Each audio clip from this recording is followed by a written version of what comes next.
Bom dia, nós estamos novamente depois de um longo e tenebroso inverno, que nós não nos comunicamos, estamos nós de novo aqui para fazermos a nossa reflexão do nosso domingos, né?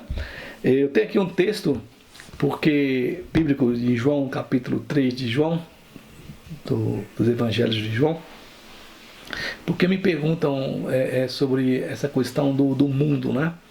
E eu várias vezes já falei que o mundo está doente.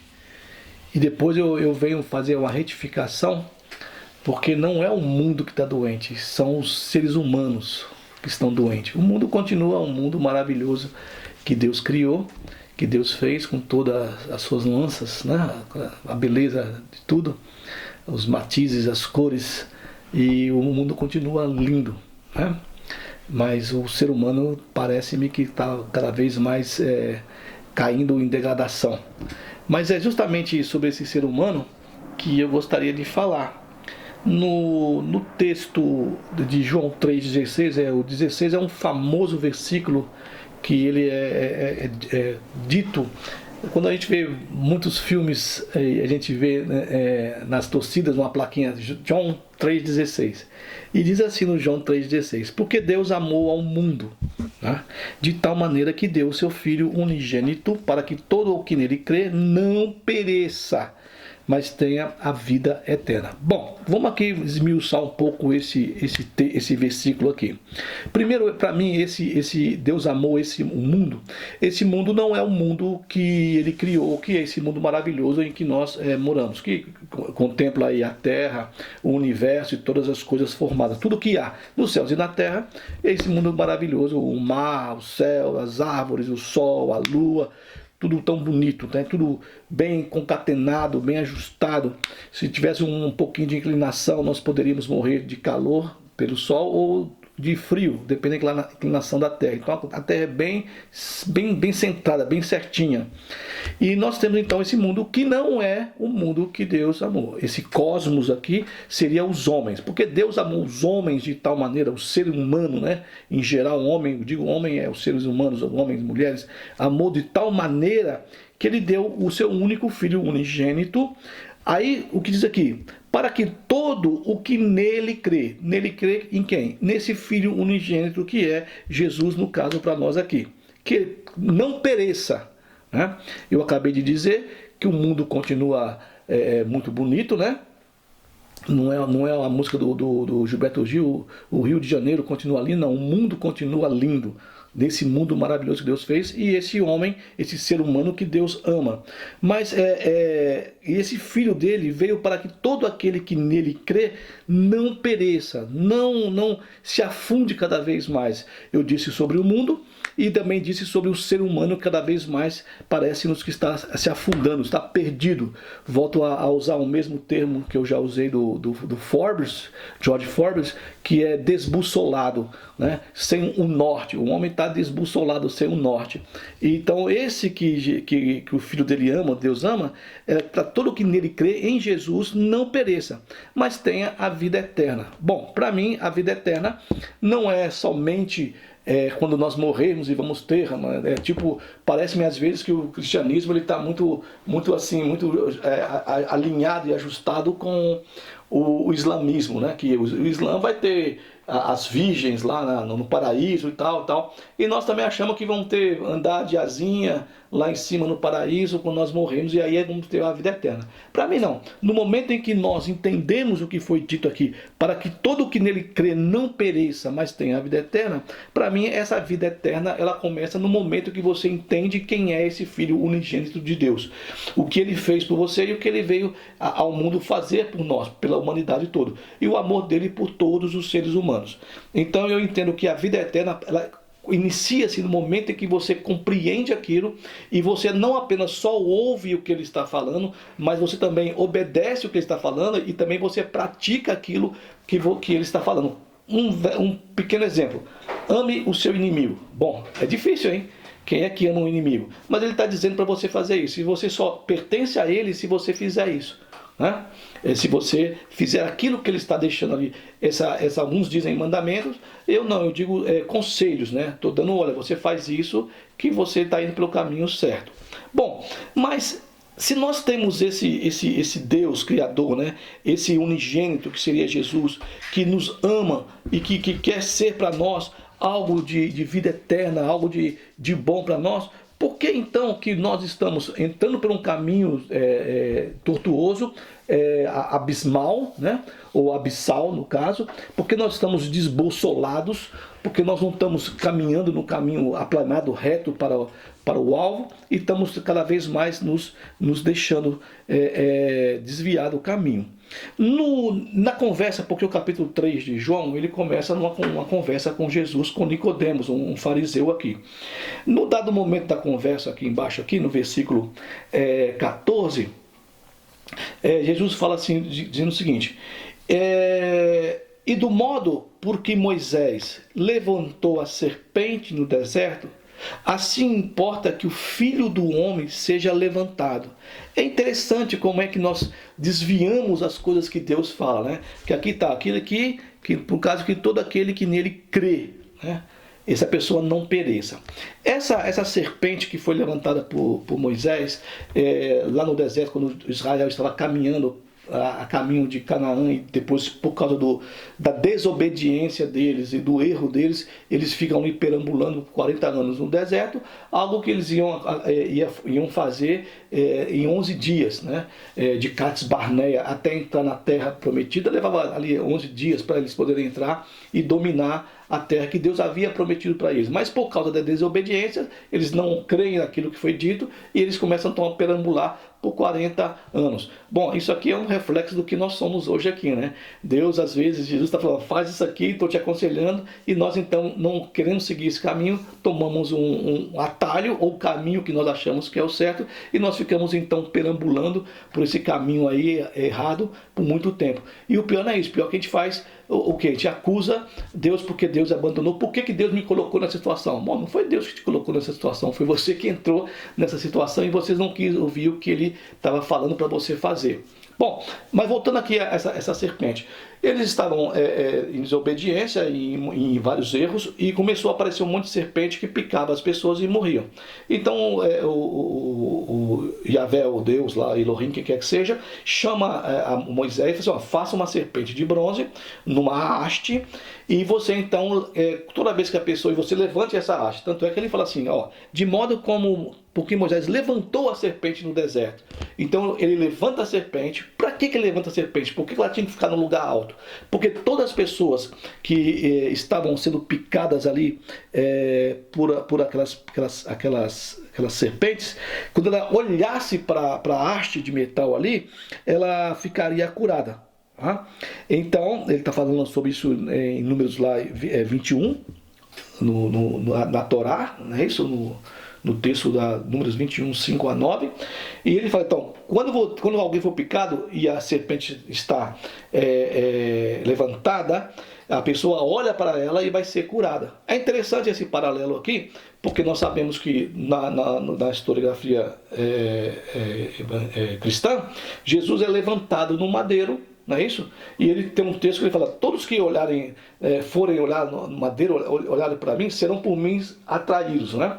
Então é a mesma coisa, levantava, se você era picado, você era salvo da morte, né? Da morte física ali no caso do deserto. Agora aqui não, além de ter essa questão da morte, nós vamos morrer, não tem jeito, mas é uma vida vindoura, que é a vida eterna, que eu volto a dizer, não começa quando nós morremos, começa já quando nós entendemos quem é Jesus na nossa vida.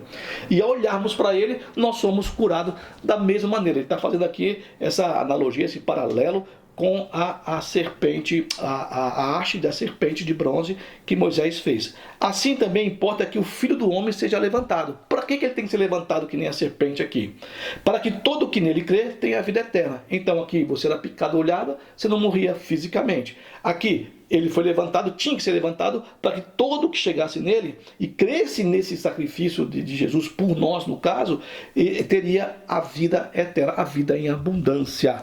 Não volto a dizer 1000 vezes, já falei, que essa vida eterna que nós achamos, que só depois do que morrer, que para mim é agora, nesse momento, não nos isenta de problemas, não vai nos isentar a cada um de nós de lutas, de dores, de desemprego, de doença, de de falta de dinheiro, todas essas coisas. Não vai ser uma vida de mar de rosas. Deus nunca nos prometeu uma vida de mar de rosas. Então ele vem dizer, então promete uma coisa que é bem clara por todo o texto bíblico para nós, que é o amor deles. Porque Deus amou o mundo, esse cosmo, ser humano. Esse mundo, ser humano. Não o mundo que Deus criou e nem esse mundo que é contra todas as coisas que são Deus. Não. É o que é o ser humano. Então Deus ama esse ser humano. Bom, como eu estou falando que nós tomamos um caminho que a não ser que só eu estou enxergando, eu não sei se eu estou tão errado nessa maneira de ver a degradação do ser humano. Que por qualquer coisa existe o ato de violência, até de matar outras pessoas, às vezes por besteira, né? por um tênis, por política, por candidato. É incrível como nós chegamos por uma batida de automóvel no trânsito, pai matando filho, filho matando pai, mãe matando filho, filha matando mãe, matando pai. Então é uma degradação total. Parece-me que está como o pessoal do deserto ali na desobediência e vem ali as serpentes e tocam ali mordem, né, no caso, picam as pessoas e essas pessoas morrem, mas olhando para a haste, elas são curadas. E Jesus então vem dizer que assim como fez com a serpente, era necessário que também acontecesse com ele, para que as pessoas pudessem olhar para ele e serem curadas e terem essa vida plena, né? Essa vida diferente que ele promete. E volta a repetir no final do versículo 16, que tenha a vida eterna. Mas é necessário que creiam nele, que obedeçam. Qual é o erro no caminho que nós tomamos, o desvio, né, na encruzilhada do caminho certo, caminho errado, no que a gente tomou? Porque é interessante, essa serpente, olha só, essa haste de serpente, depois ela tornou-se um Deus para o povo de Israel. Né? Você tem uma ideia? Passou Moisés, né? Veio Josué, veio os juízes de Israel, veio os reis de Israel, e aí começa com Saul, e depois com Davi e Salomão, e vai, até chegar no tempo do rei Ezequias. Isso é trocentos anos depois de Moisés. E é interessante, porque no texto de 2 Reis, no capítulo 18, do reinado de Ezequias, e as reformas de Ezequias, destruindo a adoração do povo de Israel, porque o povo de Israel começou a adorar os balaíns, né, os postes ídolos, começou a se desvirtuar e adorar outra coisa que não era o seu Deus, o Deus único de Israel, o Deus que mostrou aquele povo que era o monoteísmo. O judaísmo é a primeira, e no caso, na época, o único povo que adorava um Deus só, que era monoteísta, o Deus de Israel, assim dito. Então diz assim, que nessa reforma de Ezequias, o que ele faz? No versículo 4 começa assim, no versículo diz que ele era reto perante o Senhor. Não que Ezequias não tenha cometido erros. Ezequias também cometeu erro. Mas aqui diz o texto que ele era reto perante o Senhor, segundo tudo o que fizera Davi, seu pai. Né? Caminhou, mas ele tinha uns probleminhas também ali. O que ele faz, o Ezequias, nessa reforma, que é uma reforma religiosa? Removeu os altos, onde era feita adoração aos outros deuses. Né? Quebrou as colunas e deitou abaixo os postes ídolos. Né? Que o pessoal adorava e fazia sacrifício a esses ídolos, a esses postes aí. E fez em pedaços a serpente de bronze que Moisés fizera, que chama-se Neustã, essa serpente. Porque até aquele dia os filhos de Israel lhe queimavam incenso e lhe chamavam Neustã. Olha só, que coisa de doido. Então, desde o tempo do Moisés, e olha quantos séculos passou isso, o povo continuava adorando aquela serpente lá, aquela haste de cobre que foi feita a imagem da serpente, deixando de adoração ao próprio Deus único de Israel. E aqui está dizendo que eles queimavam incenso e adoravam aquela serpente lá. O erro graço desse pessoal, que deixou o texto de Jeremias 2, diz que o meu povo cometeu 2 pecados. Quais foram os pecados que o povo de Israel cometeu em relação a Deus?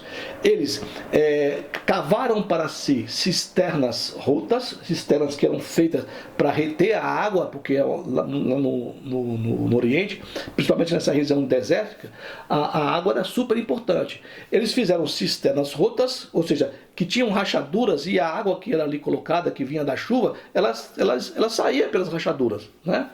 E cavaram para eles cisternas rotas que não retêm a água e me abandonaram um manancial de água viva. Deixaram aquele broto, aquele olho de água que corria, que dava vida, que poderia saciar a sede e também abençoar a plantação. Eles deixaram aquilo lá por uma cisterna de barro, de cimento, que cimento não tinha na época, mas de barro e tal, que era o material que era feito qualquer coisa lá, e que tinha rachaduras que não retinham a água. Então preferiram então fazer isso do que entender o que Deus era para eles. A mesma coisa o povo de Israel no decorrer de Moisés até o tempo de Ezequias, centenas de anos, aí no caso aí, estavam adorando a serpente Neustã, ao invés de estarem voltados para esse Deus único de Israel, o Deus que os amava, o Deus que prometeu ser com eles, se eles fossem fiéis àquilo que Deus estava deixando para eles seguirem. Então, olha só como é que nós erramos. E nós hoje estamos aqui nesse 2021 da mesma maneira. Principalmente nós que estou dizendo, quem se diz cristão, no caso, né, do cristianismo, que é de Deus, que eu sou de Deus, que sou de Jesus, mas que está ali adorando a serpente de bronze, não é nem de ouro, é de bronze, que foi feita e continua ainda no coração, arraigado no coração das pessoas. Mas Deus veio então para dizer que Ele ama o mundo, Ele ama todas as pessoas, e esse mundo são os seres humanos. Não há para Ele acepção de pessoas. Deus não ama só o cristão, né?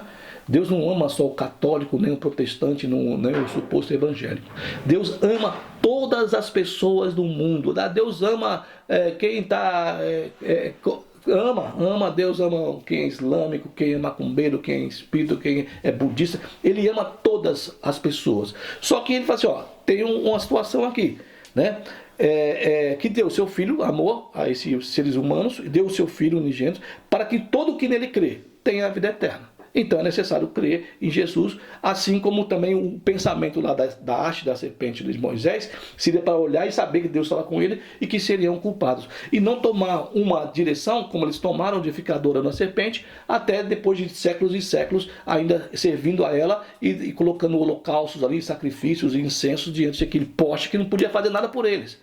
E aqui está Jesus dizendo, olha, vou ter que fazer isso comigo também, vai ter que acontecer. Eu vou ter que ser levantado como a haste da serpente, para que todo aquele que seja puxado aqui para mim aqui, ele tenha a vida eterna. Para todo aquele que crê, que acredite. Então é necessário que acredite nisso aí. E outra coisa, no verso 16 diz que Deus então, ele enviou o Filho dele ao mundo, a esse mundo nosso aqui, que ele fez, não para que ele pudesse julgar este mundo. Ele não julga nem o mundo, no caso o mundo que ele faz maravilhoso, e nem este mundo que é o ser humano. Ele não está aqui para julgar, né? Ele não veio para julgar, mas ele veio para que este mundo, ser humano, fosse salvo por ele. Então nós temos aqui esse caminho que foi nos colocado, o que nos é mostrado por Deus, o que devemos fazer, o caminho que nós devemos caminhar, aquilo que foi colocado para nós obedecermos, né, segundo a nossa vontade de reconhecimento de quem é Deus, e um caminho torto da encruzilhada que nós tomamos no caminho torto, né? É interessante. E nós então temos que ter a nossa opção. Ou nós cremos e temos uma vida, né? Não quando morremos, mas a partir do momento que você crê quem é Jesus e acredite no que ele fez e quem ele é, o que ele diz ser, essa vida eterna que, não, já diz, volto a repetir, não nos vai isentar de problemas, não é isso? Mas nós temos alguém, como eu disse hoje mais cedo na comunidade em que a gente vai, nós temos alguém para conversar. Nós temos alguém para colocar nossos problemas, nossas lutas, nossos desejos, nossos anseios, nossos medos, nossos sonhos. Alguém que eu possa... às vezes a gente não dá para a gente confiar nas pessoas, mas nessa pessoa nós podemos confiar. Nessa pessoa que nos ama, apesar de nós sermos como nós somos. Então nós temos aqui, então, porque Deus amou você de tal maneira, né? Amou a mim de tal maneira, amou esse cosmos, ser humano, de tal maneira que ele deu o Filho unigênito. E ele não é você, mas ele deu tal povo. Então não, peraí. O texto bíblico diz que Jesus também falou, ninguém toma a minha vida, eu a dou espontaneamente, né? Ele não foi obrigado, ele deu por amor a você, por amor a mim, e resta a nós, ou nós vamos ficar adorando a haste de Neustã, né, de bronze lá, da serpente, ou vamos então buscar reconhecer e colocar nossas vidas na mão desse Deus que nos ama, nos amou, nos ama e nos amará sempre. Né? Que você possa compreender isso, que você possa entender isso aí. É meio complicado para nós entendermos um amor dessa maneira, mas é assim que ele ama. Né? E não apenas nós acharmos que somos dele e no fim a gente pode até não ser dele, mas que você então procure entender, procure saber, procure olhar para ele e para que ele possa te revelar a cura da sua alma, a cura do profundo do seu interior, do seu coração, da sua vida e das suas coisas. E você vai ter uma vida eterna, sabendo que em qualquer momento que você precisar, mesmo que seja no vale da sombra da morte, você pode contar com ele. Pode crer que ele te ama. Deus abençoe o seu domingo, Deus abençoe a sua casa, a sua família, a semana que se inicia, e que Deus abençoe também a todos nós, todos os seres humanos no mundo. Amém.